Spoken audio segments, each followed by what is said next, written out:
The first nerf that I would like to see for Kaneki is increased recharge per leap while in enraged mode. So for those of you who don't know, the recharge per leap while he's in normal mode is 4 seconds for each charge.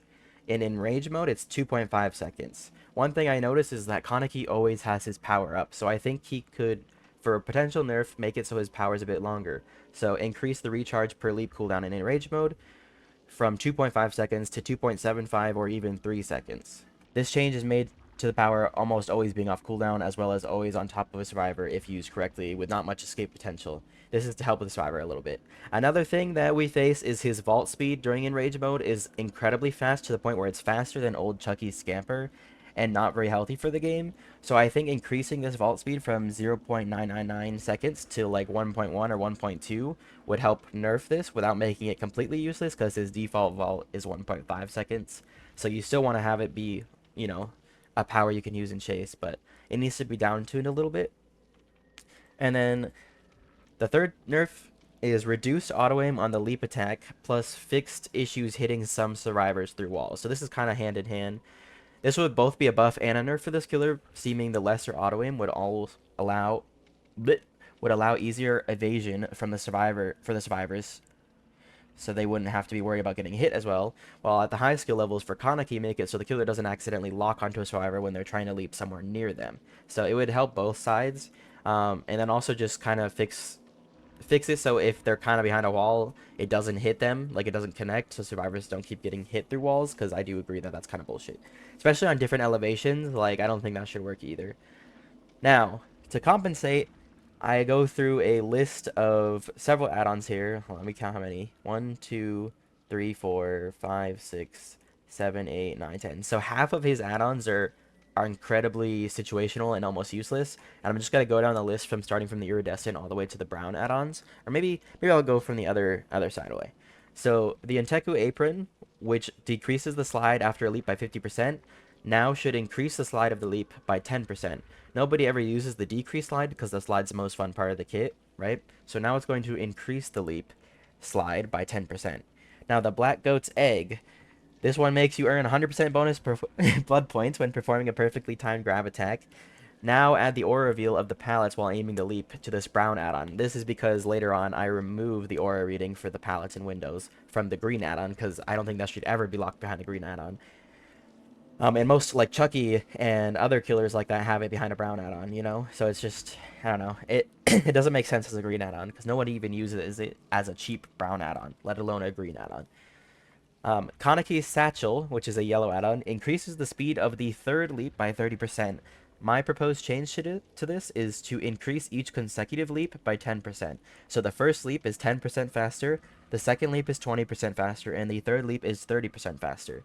So it's kind of like a ramping up speed add-on. I think this would be really, really fun. You could even swap the rarity with this add-on, so it could become a green in place of the Amon's necktie that I'm going to be talking about. Now, Rize's glasses. Upon entering Enrage mode, reveals the aura of healthy survivors working on a generator. The small change I would make to this one is change this to any health state survivor, whether they're injured or full health. That way it's not as situational, because a lot of the survivors don't heal against this killer because it's like Legion. It can be kind of a waste of time. Now, the green add-on Red Spider Lily. While in Enrage mode, basic attacks inflict hemorrhage for 60 seconds. Most of the time, this status effect is useless by itself and doesn't see much gameplay. Several other green tier add-ons for killers do this effect and the mangled effect, and it lasts for 70 seconds. I think a good compromise for this is make it 60 seconds, but it does hemorrhage and mangled. Now, Mado's Glove. Upon removing Kagune Mark, survivors suffer from exhausted for 15 seconds. This leaves it being too random, and most of the time that means the killer has left them, so the 15 seconds is mostly useless because they're just going to be not in chase for those 15 seconds. The simple change is upon receiving Kagune Mark, survivors suffer from exhausted for 10 seconds. This means you have to injure them using the Kagune Mark, which means they get more distance, so the people who want to just use the M1, catch up M1 again, won't be able to exhaust them, and Dead Hard will still be able to be required. And the exhaustion lasts a bit shorter to compensate for that, so it's 10 seconds instead of 15. Now, Amon's Necktie, which previously was the add-on that reveals the auras of pallets and windows within 32 meters while aiming Kagune Leap. It's too specific and not good enough for a green add-on, so I'm going to rework this add-on completely. Now, the cooldown on Kagune Leap in Enraged mode is reduced by 10%. This would be good to offer something in return for the nerf to the increased recharge per leap cooldown that I suggested before this.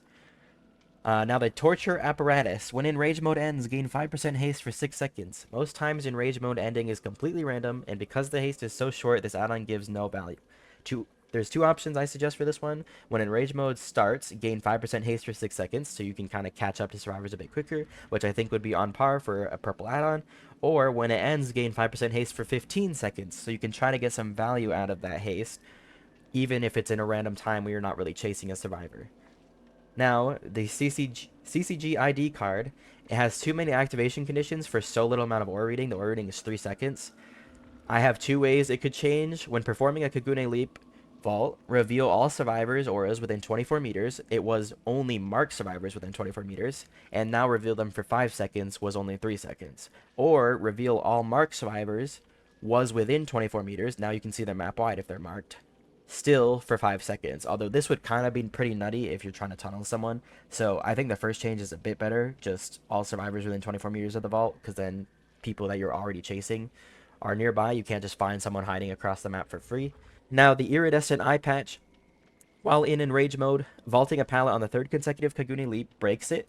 Now breaks on the second or third consecutive Kagune leap in enrage mode. Most of the time, the third leap is never used because it doesn't have a slide, and in those close quarter chase, it's really awkward to have to bounce around just to break the pallet and have a long cooldown. Most games with this add-on see no value, and that's pretty bad for an iridescent add-on. The iridescent add-on that makes everyone scream, I think, should be down-tuned a little bit for nerfs and stuff, because it is just free tunneling, basically. You can find anybody you want to find whenever you want to find them. So perhaps make it so you can only make people who are marked by a Kagune mark scream, or make it so people who are injured scream, not just everybody. So maybe the counterplay to this item would be healing and stuff like that, or removing the mark faster. Okay, those are all my changes, the nerfs and compensation for tweaks for the add-ons and stuff like that. And I appreciate you guys coming to watch my video. I will be posting more videos soon on other parts, especially the new Survivor coming out tomorrow, and I appreciate all of you. Have a good one.